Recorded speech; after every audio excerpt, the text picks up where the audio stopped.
সুলাইমান মাথা নিচের দিকে দিয়ে কেন বসে আছেন? মাথা কেন উঁচা করেন না? এভাবে জড়সড় হয়ে বসেছেন কেন? হযরত সুলাইমান বলে, সারা দুনিয়ার বাদশাহী মহান আল্লাহ আমাকে দান করেছে, কিন্তু আমাকে এই বিনয় আর নম্রতা একটা পিপিলিকায় শিক্ষা দিয়েছে।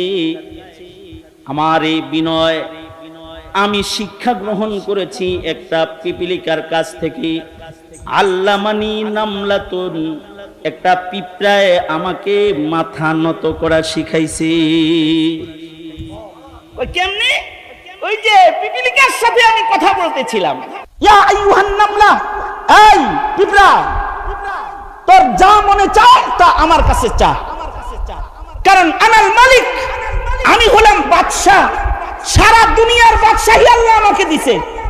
তোর যা চাইতে মনে চায় আমার কাছে চা,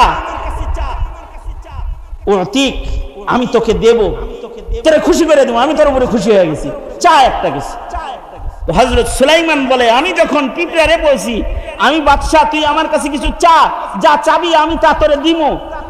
পিপিলিকায় আমার গর্দানকে নিচু করে দিল।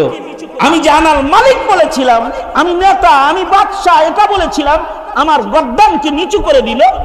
পিপিলিকা আমাকে বলল, ইয়া আইয়ুহাল মালিক, ওহে বাদশা নামদার, জিদ ফি হায়াতি, আল্লাহ আমারে যে হায়াত দিছে এই হায়াত থেকে আরেকটু বাড়ায়া আমার হায়াতটাকে একটু বড় বানায়া দেন।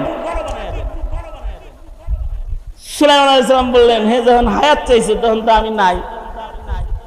কারণ বুঝা থাকলে জোরে করে বলেন, হায়াতের মালিক একমাত্র কে? জোরে আওয়াজ করে বলেন।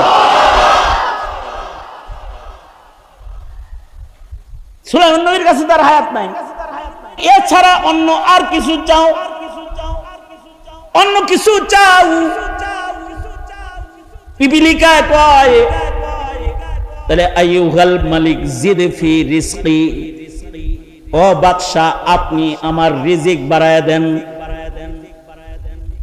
সুলাইমান আলাইহিস সালাম আবার মাথা নিচের দিকে, না না, রিজিকের মালিকও আমি না। বলুন তো রিজিকের মালিক কে? জোরে আওয়াজ করে বলেন। আমার আপনার রিজিকের মালিক আল্লাহ। পিঁপড়া বলে, খুব বড় করে বুক টান করে বললেন, আনার মালিক, আমি বাদশা, ইসআল মা শিতা, যা মনে চায় তা চাও দিমু। ওটি দুইটা চাইলাম, যেই দুই জিনিস দিয়ে দুনিয়া চলে, দুইটার একটাও নাই আপনার কাছে। আপনি কি এর কচুর বাদশা? এই যে আমাকে সেই কচুর বাদশা বলে তিরস্কার করে আমার মাথাকে নিচে নামায়া দিছে। এবার তখতে সুলাইমানিতে বসে আমি আমার মাথা উঠাইতে পারি না, কারণ মালিকের মালিক আল্লাহর ভয় সব সময় আমাকে বিনয় করে চালায়। আল্লাহু আকবার।